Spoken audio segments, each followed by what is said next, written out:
নমস্কার।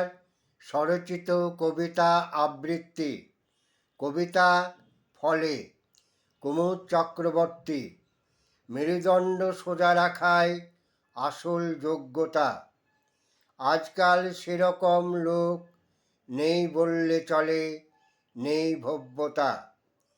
সংসারে লাঞ্ছিত হয়ে অন্যকে বাইরে অপদস্থ করে এমন লোক তো মেরুদণ্ডহীন ধারণায় মনে ধরে। সোজা মেরুদণ্ড রেখে চলে তেমন তার পরিচয় কাজে মেলে। কতিপয় ব্যক্তি সমাজে সংসারে শুধুই হারে ব্যক্তিগত মেরুদণ্ড না থাকার তরে, অযোগ্যতার ফলে। নমস্কার।